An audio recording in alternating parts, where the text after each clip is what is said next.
My name is Phyllis Jackson. This is an interview with Mr. Morris Dillard. We are in the Ray Charles Performing Arts Center on the campus of Morehouse College. It is Friday, August 19th. Mr. Dillard, thank you so much for being with us today. We appreciate it very much. Thank you. Talk to me about when and where you grew up. I grew up in the 50s, in the 40s and 50s, I guess you'd say, in a place called Crenshaw County, Alabama. It's the central part of the state, just south of the capital. Went to what was then called Crenshaw County Training School. The black schools, the black high schools in Alabama at the time were called training schools. They were not high schools. The white schools were called high schools. The black schools were called training schools. So I went to Crenshaw County Training School, graduated from Crenshaw County Training School in 1955. And all of my teachers, most of them at least, were graduates of Alabama State College in Montgomery. My community was a farming community, and my career goal at the time was to become a farmer, to help my father run the farm. We owned our own land at the time. Most of my brothers and sisters had left home and pursued careers either in the military or they had gotten married, as the case might be.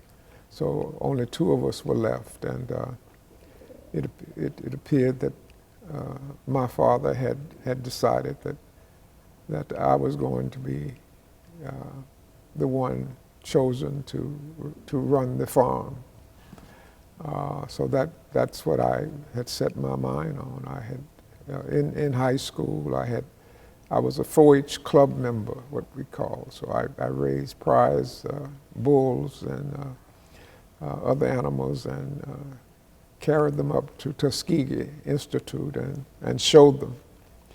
So as far as I got away from Laverne, my hometown at the time was Tuskegee Institute, which annually held a prize animal show where high school students from across the state would come and show off their animals. So that was always a big thing for us.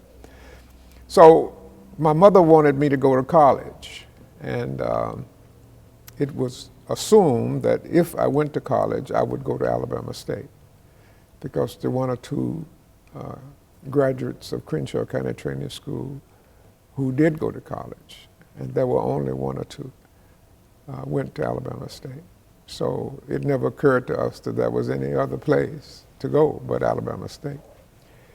However, one day my biology teacher, Dr. Hooks,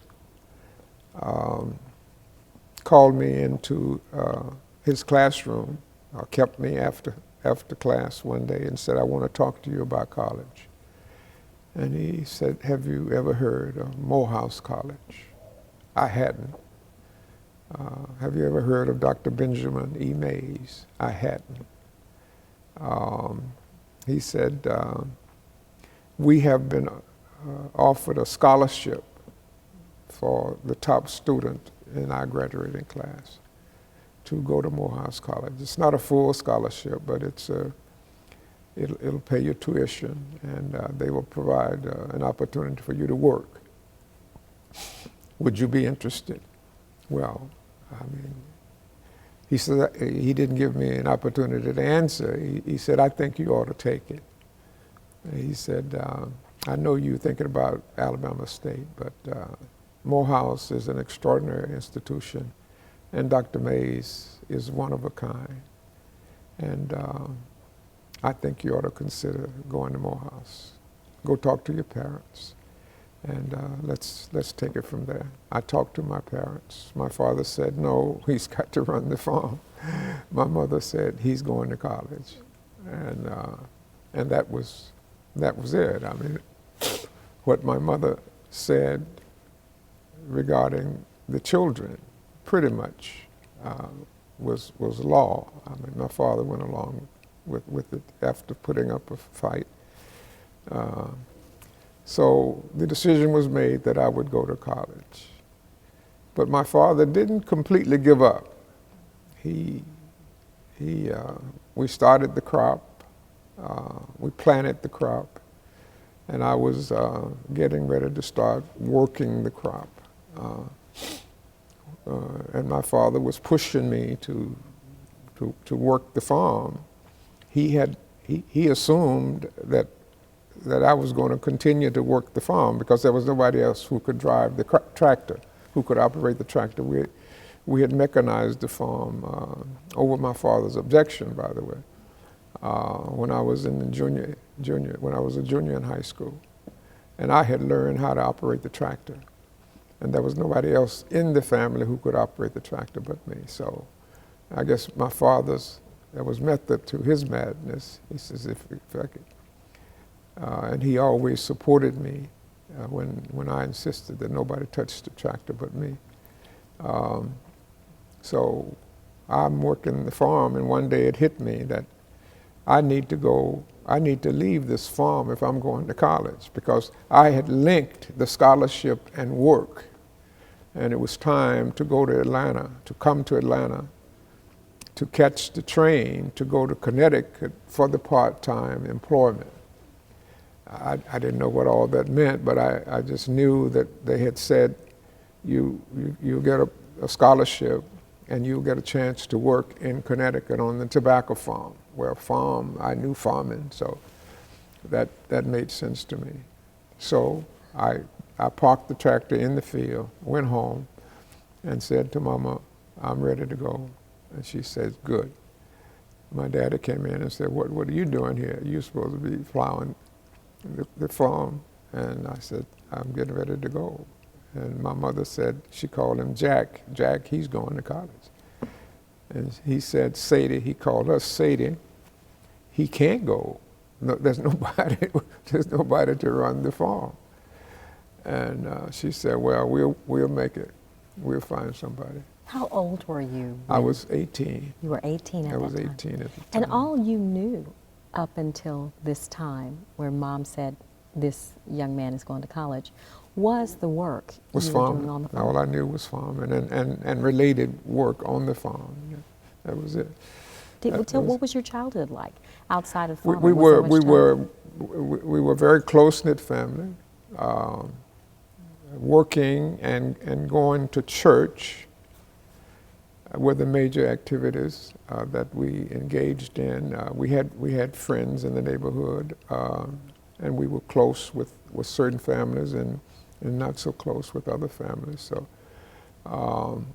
there was not much to do of a wholesome nature other than work, school, church. And then occasionally you'd get a chance to visit with your friends and play with the usual games. But that was basically it. I mean, anything else ran the risk. If we engaged in anything else, we ran the risk of getting into trouble. And our parents were very strict. That there's nothing good out there for you after dark. So when the sun goes down, you're to be home. So that was basically it. Was there a sense during that time in Alabama before you transitioned to Atlanta? Did your parents talk often about being black and what it meant for you and the era that we were approaching in civil rights and all that? Was that discussed, and was there an imminent threat in your mind as a young person as far as it related to crossing the wrong side of the tracks? No, it was. I grew up in a rigidly segregated society. It was so rigidly segregated until it appeared to be normal. And it was the role of our parents to keep us out of trouble and to cross the line meant trouble. So we didn't talk about civil rights and what was going on elsewhere to the extent that we were aware. And quite frankly, we were not that aware of what was going on in other parts of the country.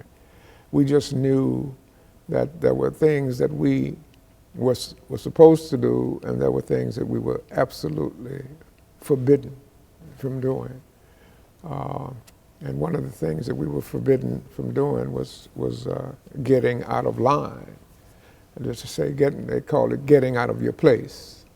You're supposed to stay in your place. That meant staying out of the white man's place. So as long as you stayed out of the white man's place, stayed in your place, you would be safe. You would be all right. And that was their goal. That was their mission, to keep us safe. And my father was very respected. He didn't cause any trouble.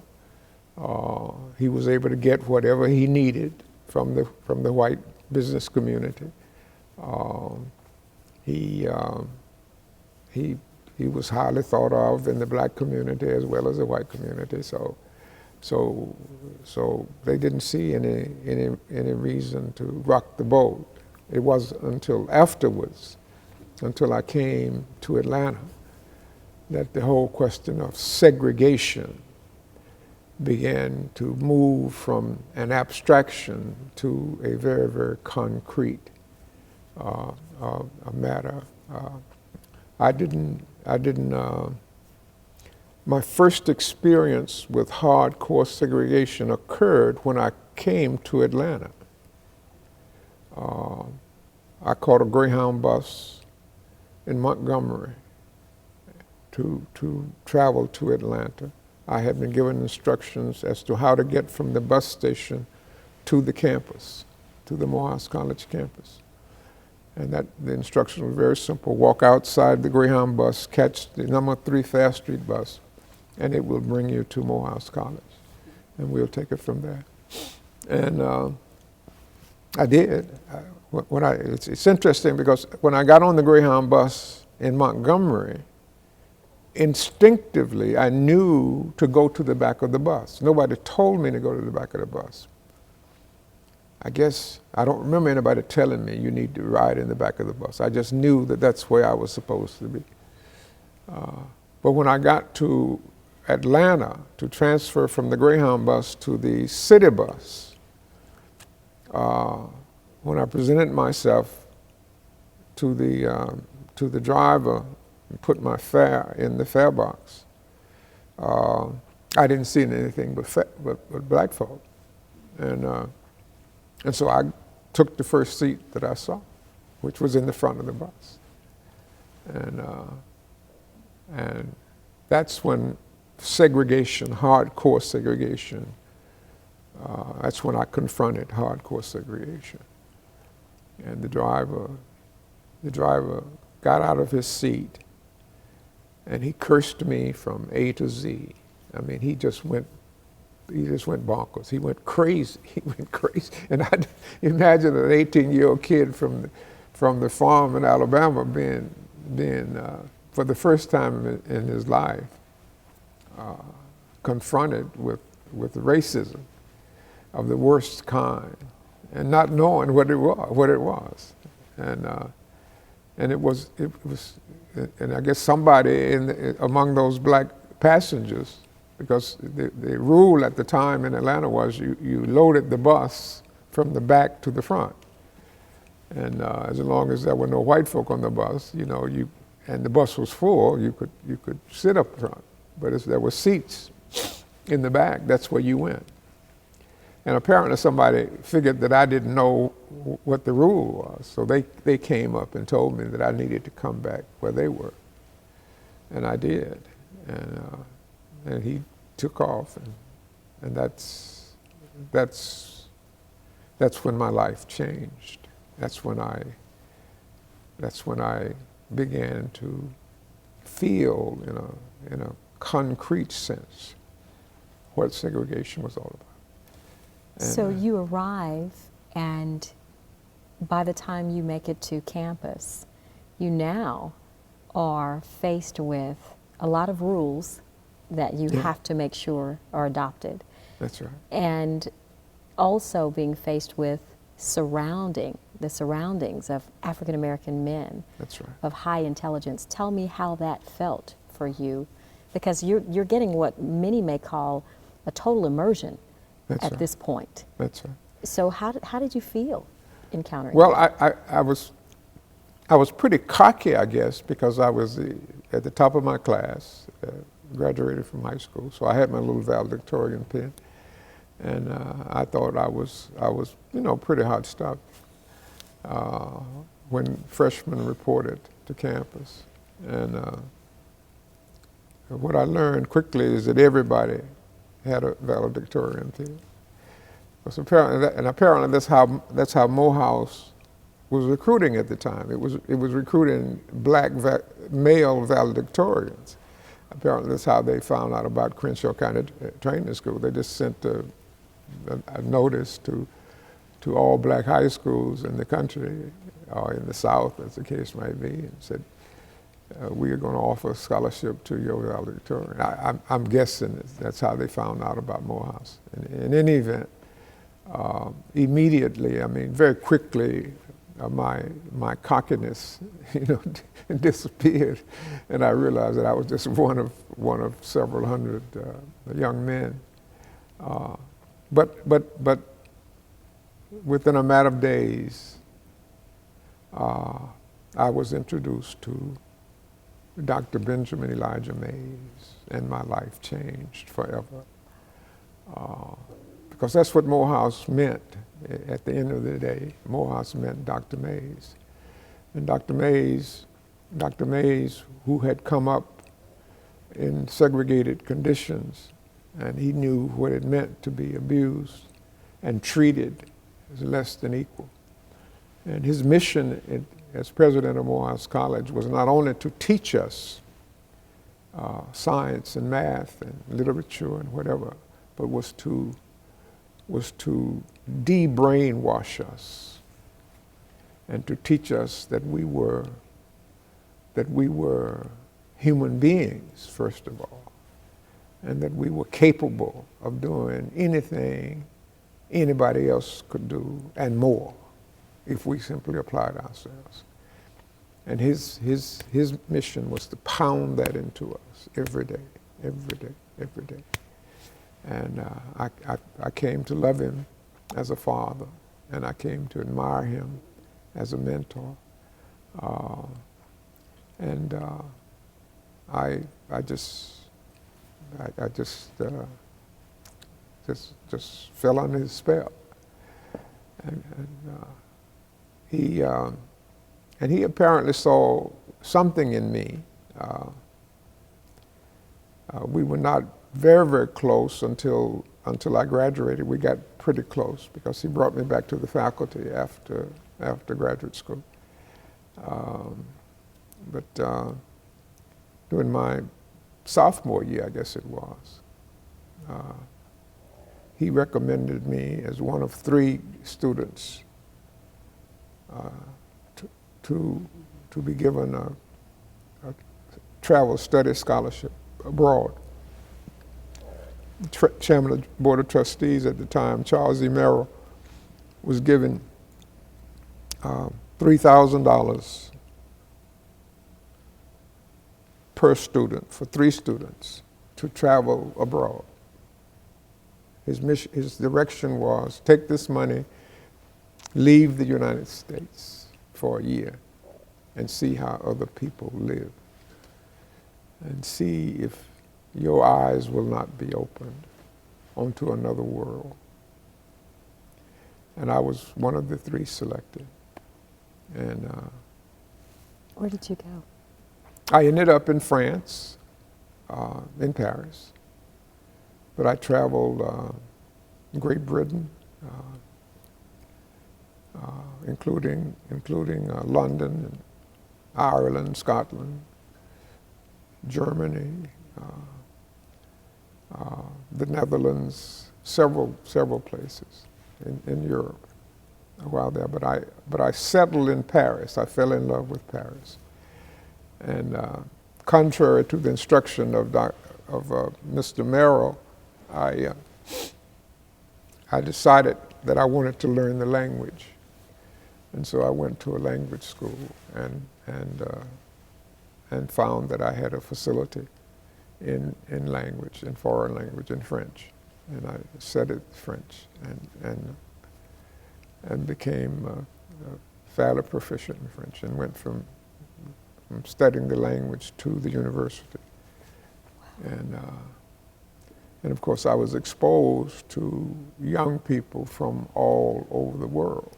That's another important phase of my life. Dr. Mays had started, brainwashing me. The Paris years were important in completing that process. So by the time I left Paris, I was a new person. I was a different person. I felt comfortable with myself, in myself. I felt comfortable in I'm a person. I'm somebody. I don't have to take a second seat to anybody. I can do it. I felt very confident when I returned to Atlanta and Morehouse. I asked the same question of Dr. Julius Coles, who talked about that international travel and how much of an impact it made on his life. You talked originally about getting on the bus and feeling for the first time the sense of segregation. Yeah. How did you feel returning to the States? It felt the same experience. I get on the bus in New York. We're traveling by ship, so we landed in New York Harbor and made my way to the Greyhound bus station and caught a Greyhound bus headed south. And I was able to sit anywhere I wanted to sit until I got to Kentucky. And I'll never forget this. And when I got to Kentucky, the seating arrangement all of a sudden changed, and I had to go back to that. You sit in the back, and that was a shock. I knew what it was all about then. When my first experience coming to Atlanta from Alabama, it was a shock because I was confused. I didn't know what it was all about. But this time I knew what it was about, and I was not only shocked, I was angry. That's the angry period of my life, where I said that this is not right. I've been living a whole year with people who are not of my color, and we got along fine. We studied together, we learned together, we played together, we went out together, we did everything together. And they didn't have any problem with me, and I didn't have any problem with them. So why all of a sudden I've got to sit in the back of the bus when there's a perfectly good seat? So I had trouble with that transition back to. So that brings me back to Atlanta the second time, and so I was ready. I was ready to do something about it. Dr. Mays had prepared us, had told us that we were not supposed to live as second-class citizens. We were entitled to live as equals, and we could live as equals. And we could not only survive, but we could thrive and excel if we applied ourselves. And I applied myself. I worked hard. So I was ready for just about anything. What did you do first when you realized something's got to be done? I've had this incredible exposure on international level. I come back, and even up north, I'm greeted and treated what is considered fairly. And now I'm back here in the South where everything's upside down once again. Yeah. When did you decide I'm going to do something? And what was that first decision? Well, I didn't I didn't know, I didn't start thinking about what should be done. Lonnie and I became friends.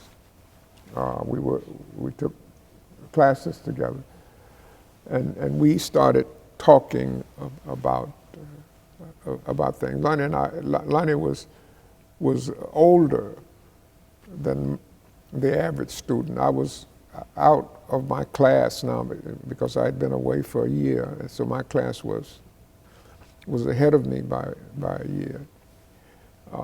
So Lonnie had come back from the military. Lonnie had left Morehouse, went to the military, and so he had gained a different kind of experience. And so he and I began to, we kind of clicked, I guess. He was a little bit older than I, but we were mentally, and intellectually, we were equal, I think.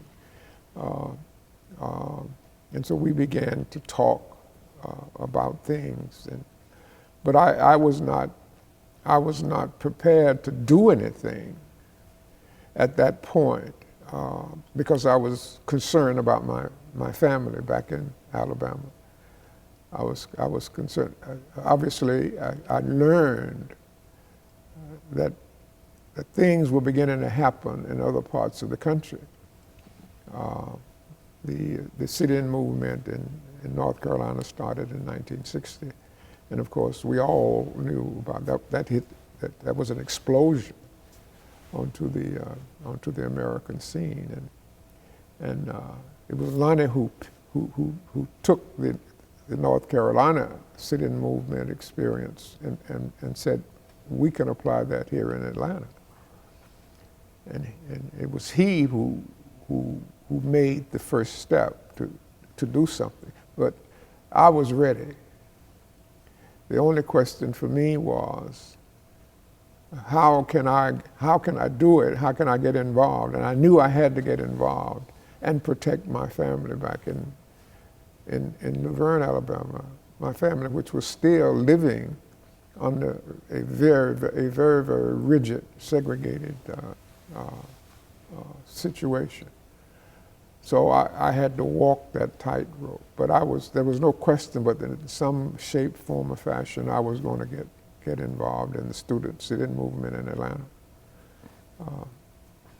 And of course, you know about the history of the Atlanta student movement and some of the things that we did. And I carved out for myself a role that permitted me to make a contribution and at the same time protect what I thought, protect my family. I didn't think they knew what I was doing, but I learned later that they did know. That some of the activities that were going on in Atlanta got picked up in national media, and somebody told them that my name was in the paper or in a magazine or something like that. And but that concern that your parents must have had, were they afraid for you? They never mentioned it to me. They never mentioned it to me. No. So my concern was unwarranted. Yeah. But you were able, what do you feel in that role in the Atlanta student movement, that contribution that you made, how did that shape you, and how did that feel? What were give me some of the scenarios that took place during that time? Well, what we discovered, the merger that came together in the first years of 1960, a merger of we must do something. We cannot continue to live like this. The students are talking now, student leaders in the Atlanta University Center, as they had been talking in Greensboro, North Carolina, and elsewhere, Fisk and other institutions. We just can't continue to live like this. This is wrong, and we need to do something about it.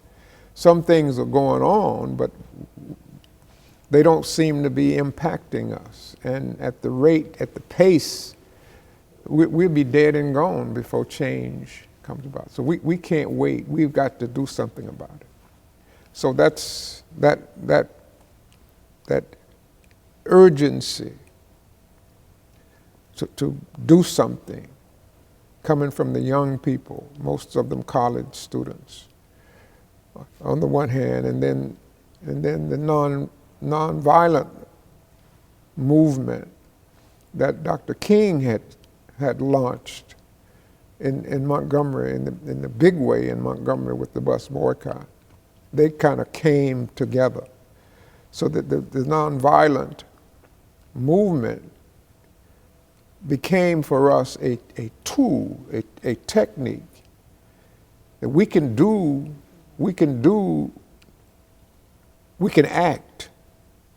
act in a nonviolent way, and they can't do anything about it. They can't defeat us nonviolent.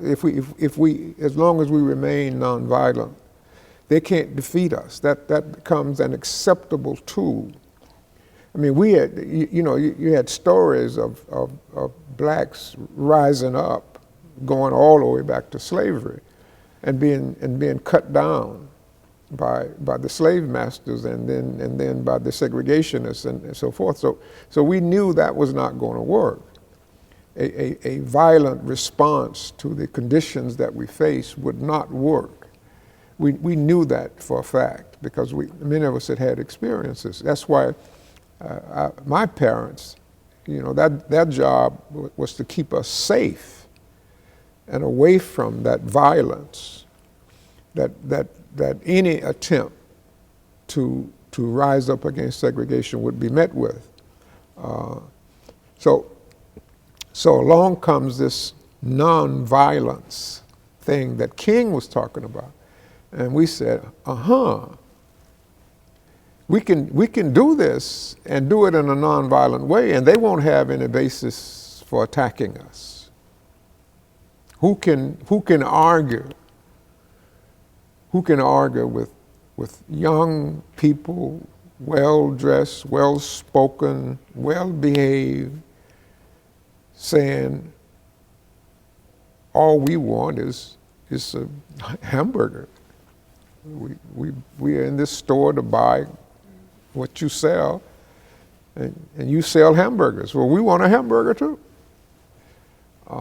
And so it rolled on. It became an acceptable way to fight oppression.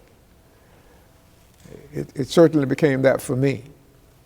My parents never would have tolerated my participating in a violent uprising against segregation. But as long as I was participating in a nonviolent uprising against segregation, and that's exactly what happened with the leaders of the colleges and universities in Atlanta University Center, the presidents, is that they never would have tolerated the Atlanta student movement if we had been acting violently. But because Dr. Mays had been teaching us for years that you are not obliged to accept the kind of treatment that you are receiving. You are in fact obliged to do something about it. And so, hey, we found something that we can do about it. And so he couldn't say, no, you can't. He couldn't say. He could say, I'm concerned about your safety, but he couldn't say, no, you can't do that. One or two of the college presidents balked and said, no, you didn't come here to demonstrate and to march and sit in at restaurants. You came here to get an education. And we said, well, we are getting an education. That's what this is. That's what this is all about. And so they, at the end of the day, they had to fold. And so we were able to carry out our mission largely because of the tool that we selected to use, and that tool was given to us by Dr. King, and of course prior to him, Gandhi and Christ and so forth and so on. But Martin had practiced it and had demonstrated that it works. And we say, if it worked for him in Montgomery, it'll work for us in Atlanta. And of course, we had had a more concrete demonstration of the efficacy of the tool in Greensboro with the students. So that was right down our alley. If those kids up in Greensboro, North Carolina at A&T can do it, we certainly can do it in Atlanta. And that's what Lonnie sold to Julian first, and then a few of us, and it just grew like wildfire. It just grew. We all were feeling the same thing. We can't stand it anymore. We gotta do something. Give me a sense of that, those meetings, those planning sessions prior to walking into those restaurants, prior to walking into that drugstore, prior to, what was that like?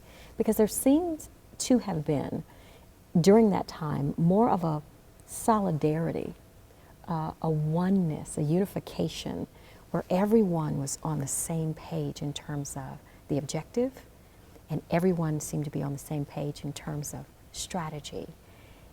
That's right. And that seemed to really make a significant impact. What was it like for you as you all sat in on those sessions preparing to go forth and sit in? Number one, we all sensed the importance of it, that it was something that had to be done, that it wasn't a question of putting it off any longer, that it was something that had to be done.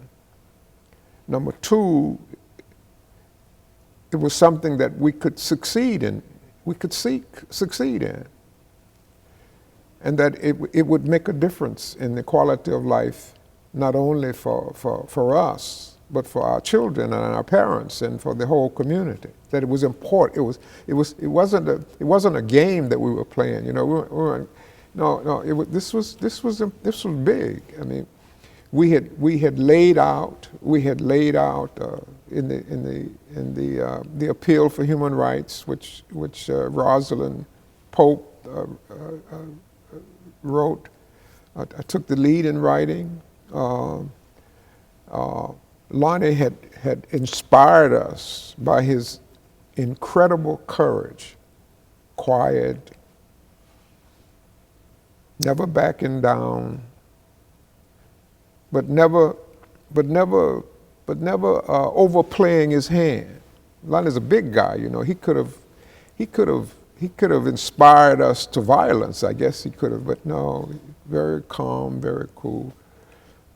But very committed, very determined, not afraid to confront the presidents of the universities here in this center and say, we need to do this. We need to do this. And they would say, no, you can't do this.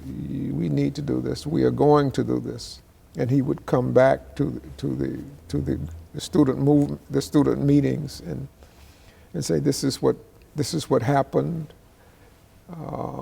And this is what we need to do, and these are the things that we've got to avoid. And some of you may go to jail, some of you may get beaten, some of you may get, we were prepared. We were prepared for any eventuality, every eventuality, and we were in effect trained as to how to respond. And we were given options. Now, if you don't think you can do that, here's something else that's available for you. So I didn't do a lot of picketing, for example. Because the likelihood of getting my picture taken and put in the paper was very great if I was on the picket line. So most of the work that I did was behind the scenes.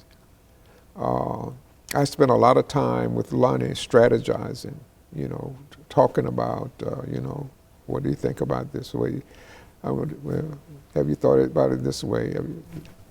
That kind of thing. And then I would take on assignments that did not require me to be projected publicly, because again, my concern for my parents back in Laverne, Alabama. But I was doing something. I had to be doing something, and everybody found something that they could do, and protect the other imperatives in their lives, and it was the excitement of being able to, of getting involved, and for the first time,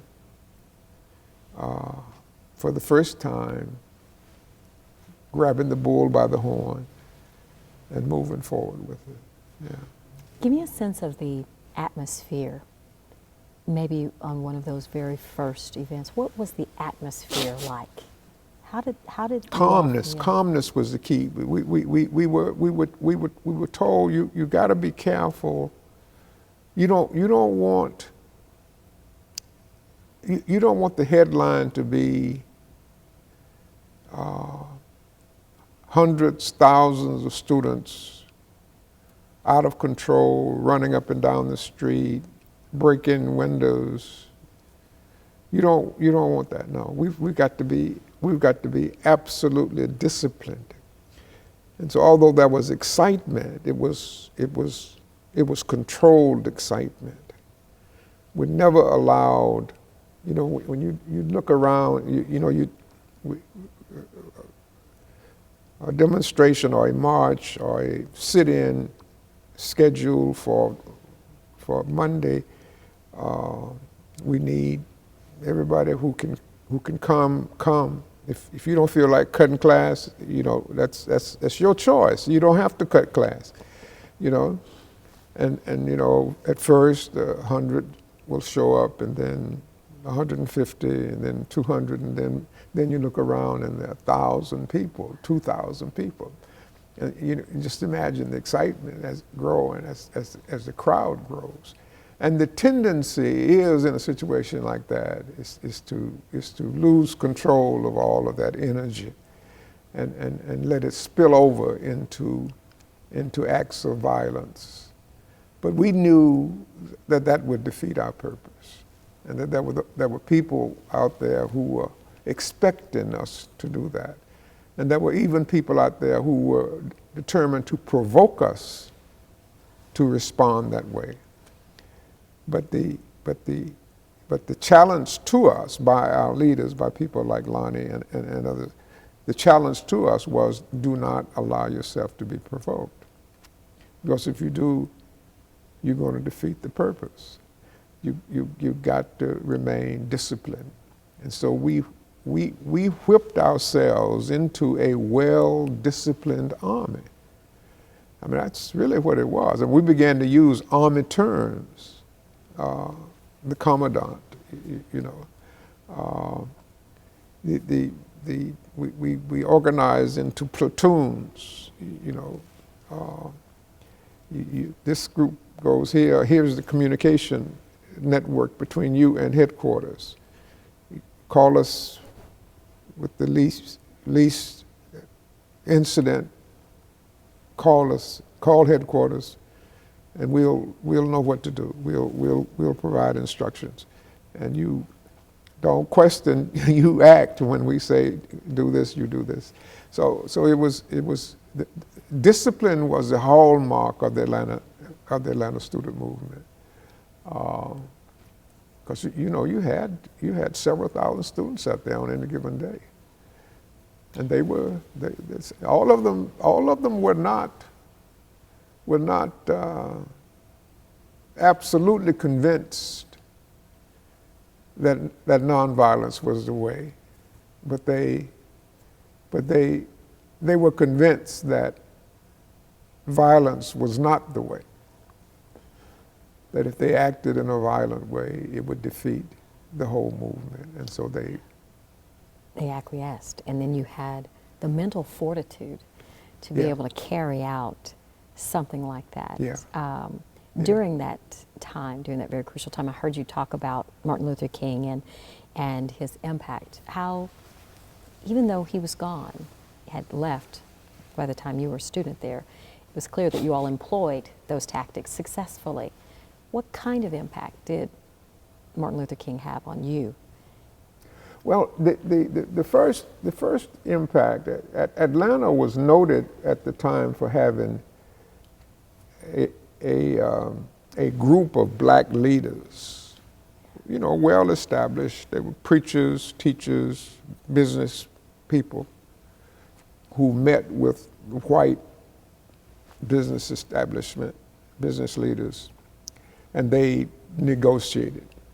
They talked about change and about how things were going on behind, unknown to most people. Indeed, unknown to us. We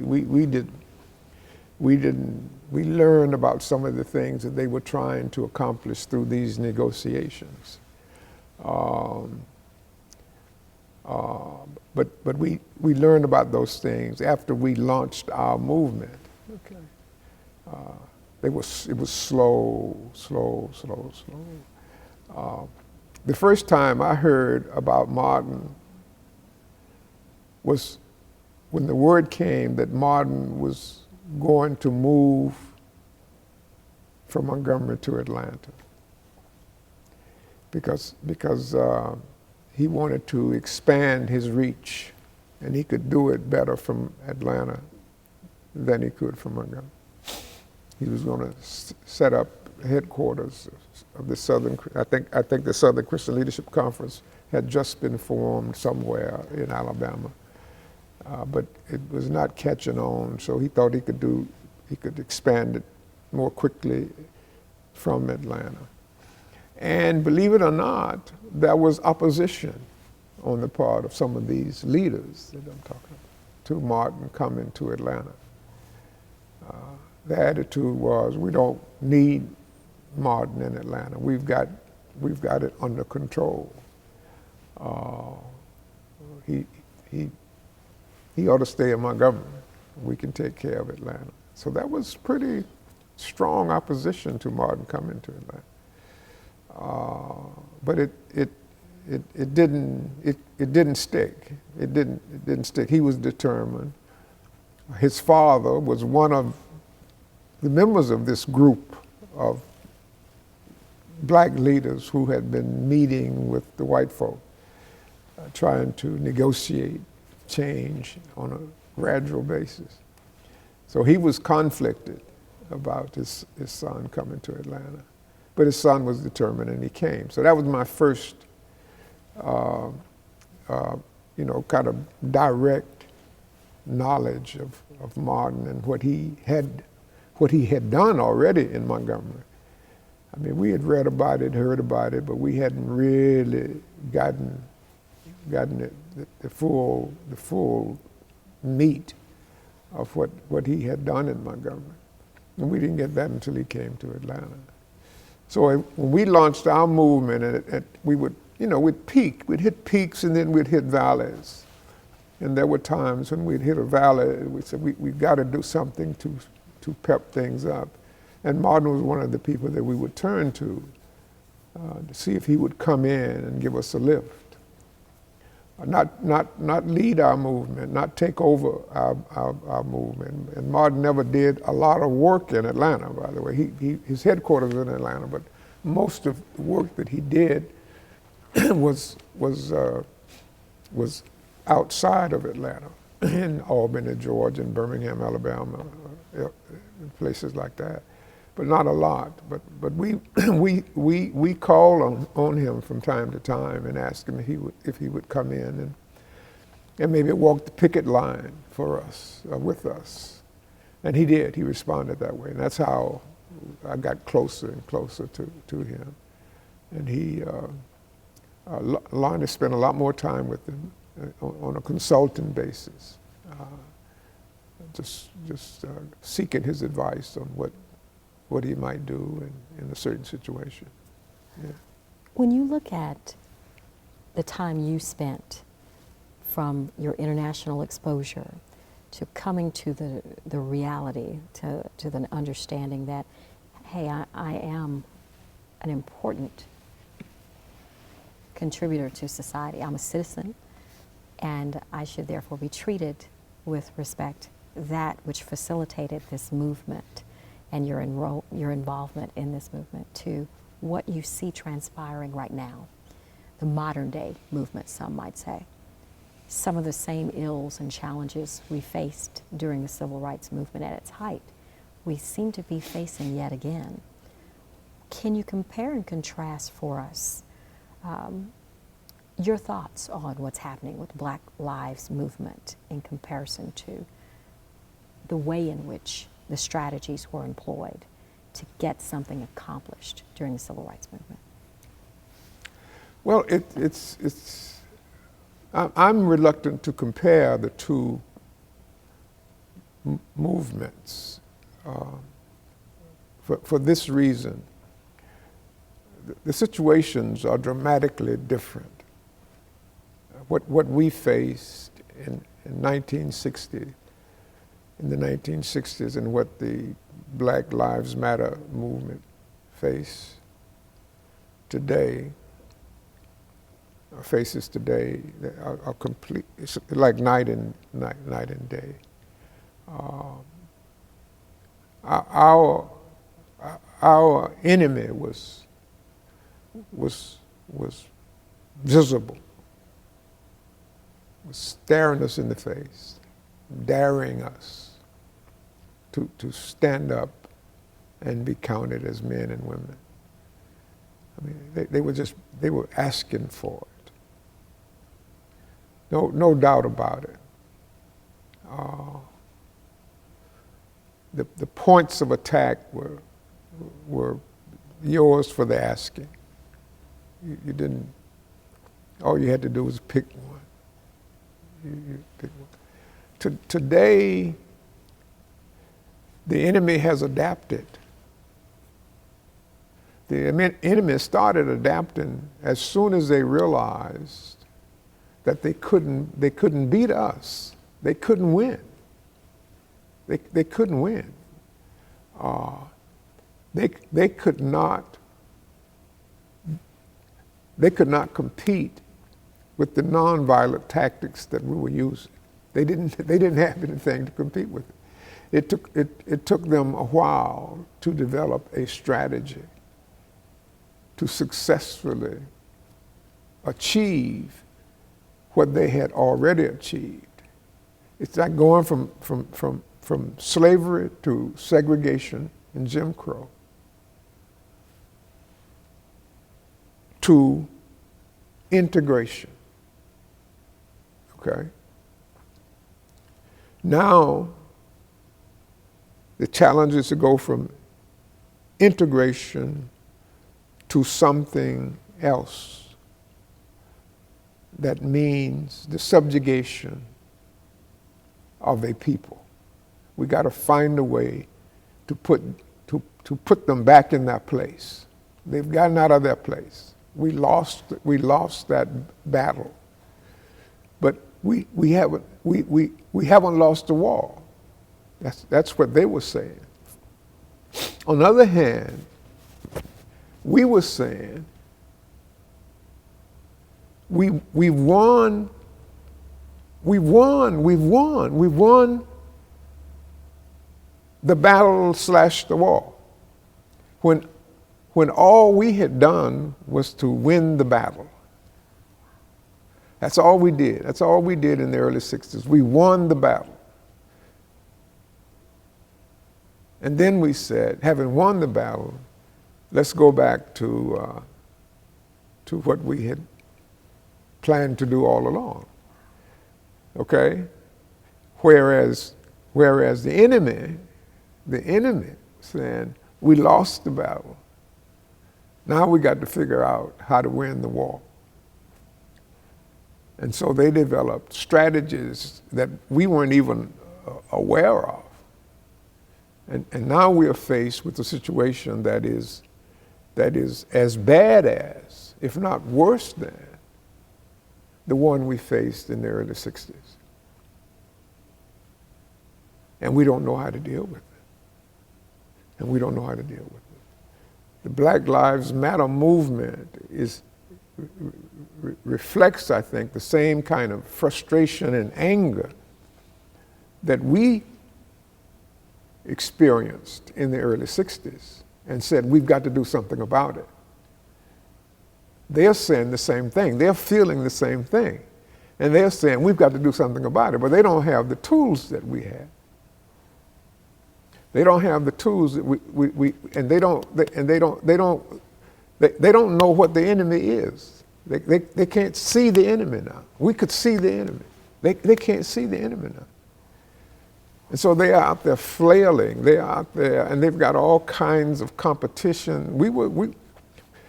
Our case was just straightforward. You see the enemy, you go for him. You go for him.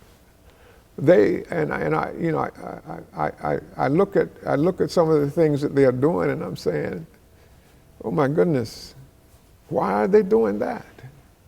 What do they expect to achieve? They're missing the point. They're missing the point. What is the point? That's what I said to myself. What is the point? Why? What are they trying to achieve? And I don't come up with an answer. The only answer I come up with is they are experiencing the same anger, the same hurt, the same I don't know what to call it, that we faced, but they don't have the same kind of tools and the same kind of understanding of what the enemy has done in the last 30 years. And the enemy has done a job on us, boy. He's put us back in our place, and he has done it in such a way that it's going to be hard for us to get out of the box again. Hard. Black Lives Matter ain't going to do it. I got to tell you, I fear that Black Lives Matter ain't going to do it. It's going to take something more powerful than Black Lives Matter. And we are least prepared now to deal with it than we were in the 60s. You know, when we think about the hopes and the dreams of generations, from slavery to your love, obvious love you had for your parents, and that you were concerned about them and concerned about how they would be impacted by your role that you decided to take on in the movement. And many times, and I remember, growing up in an era where there was still a remnant of it, but it was getting better. It was getting better. We were seeing that integration into the school systems. It was getting better, so it seemed. And then the dreams of many to see a man of color, to see a black man in the White House. We thought this was it. What was your impression when you saw Barack Obama being inaugurated as the first black man in the White House? I was excited. I'm saying this is Martin's dream. Martin's dream is coming true, but Martin's dream is just coming true. It hasn't come true. It is just in the process. It's one more step in the realization of Martin's dream. And then I began to hear, well, he's not doing anything for us.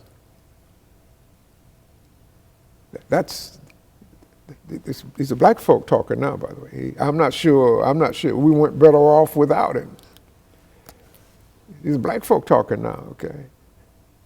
That's what has happened. That's what the enemy has done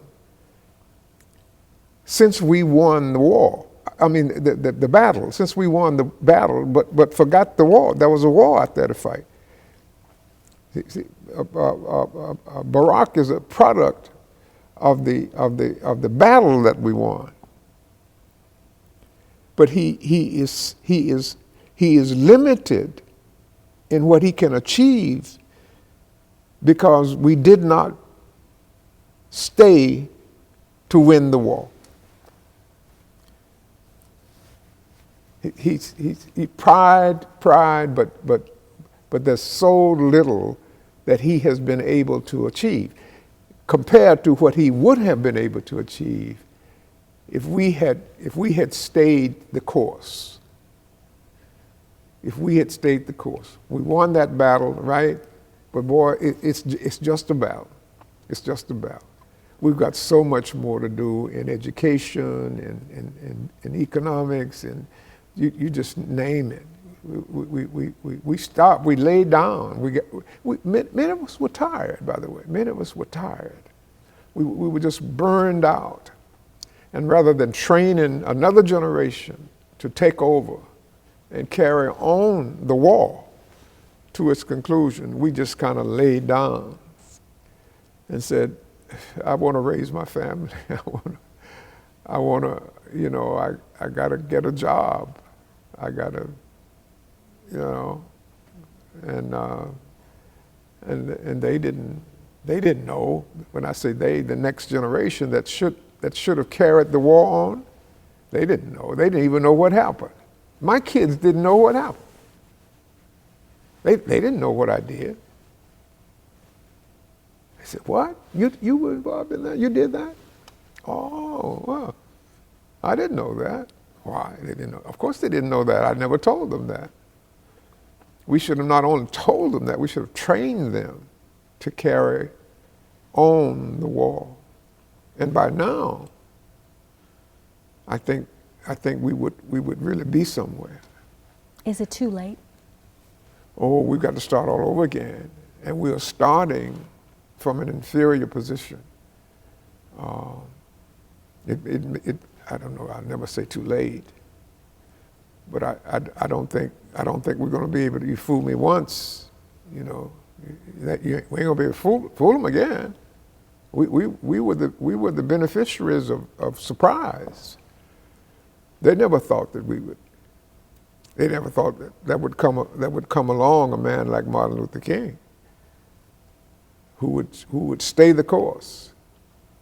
And when they realized what he had done, the only thing they could do was to kill him. And you say you can't kill a dream. You can kill a dreamer, but you can't kill a dream. Now, I'm not so sure about that. When they killed Martin,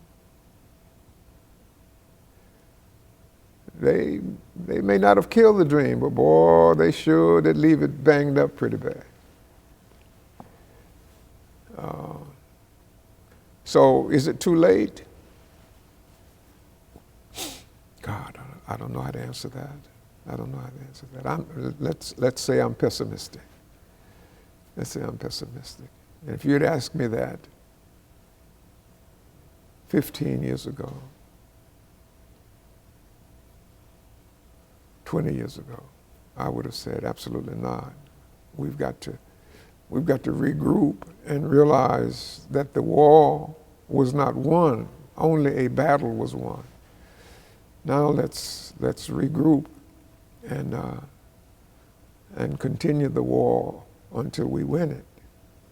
If I fill this room right now, this entire auditorium, with children of color who were 13, still at that place where they're starting to now feel some of this climate that we understand, this insidious type of racism that exists now, what would you tell that generation? What would you say to them?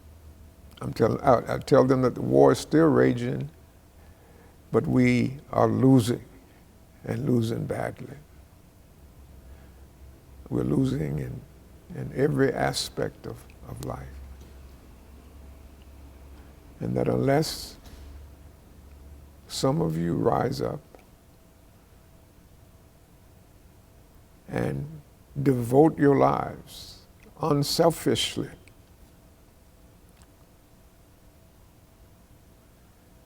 we're going to lose the war if we haven't already done so. And I would emphasize unselfishly. You got to give it up. You got to give it up. You can't have it and eat it too. You got to give up one of them. And you can't run up and down the streets in Escalades and Mercedes and BMWs and have a good time and go to the beach and do all that kind of stuff. And You can't do that and do what needs to be done to liberate a people. We are not liberated. We are still we are still a people oppressed. We are still a people oppressed. What do you want your legacy to be? Oh, my legacy. My legacy is not important. I don't have any. I think it is what it is. That's the important thing, is that I realize that whatever my legacy is that it's past tense, and that there's not much more I can do, given my age, my condition, and that I would be doing a disservice to try to redo today what we did in the 60s. It can't be done, I don't believe. As I said, we had the element of surprise. We had more people willing to act in an unselfish manner. We had clear targets. There's so many things that were in our favor. It was almost impossible to lose. All you had to do was to have the will to step up and take advantage. But that's not true now. It's not true anymore. They watch it. They got you. They got you. They've got us. They've got us in a box now. They got us in a box, and more importantly, or just as important, they have us pretty much leaderless.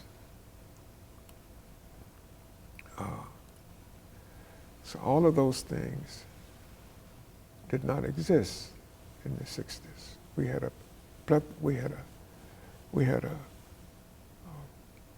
just gangs of leaders of all stripes.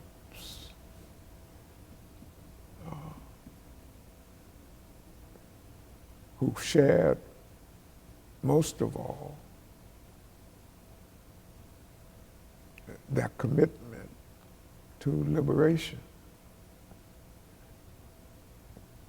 even if it meant postponing or deferring or even giving up, in some cases, their own aspirations, indeed their own lives, as some of them did, as many of them did.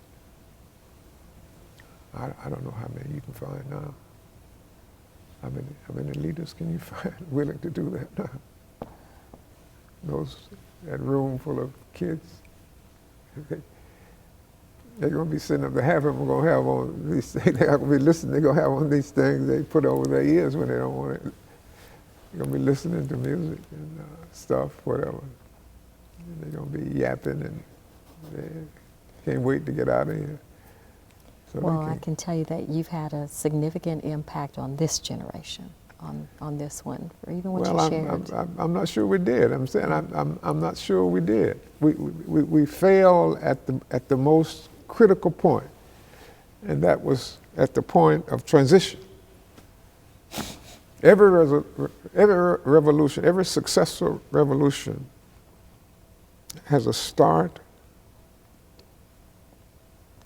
and then it has phases.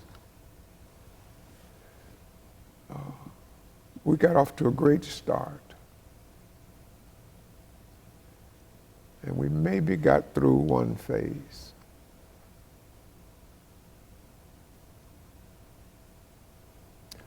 But then this is too much, this is too hard. This is too hard. My prayer is that we get our stamina back. And thank you for shedding light. It's such a different perspective and insight you have in the comparison of the war and the way we viewed it as more of a war than what we should have viewed it as, which was a battle. We appreciate Reverse, just the reverse. Just We the viewed it reverse, as a battle rather than as a than war. We appreciate the time that you took to talk to us today. Good. Thank you so very much. I enjoyed it. Thank you. Sure thing.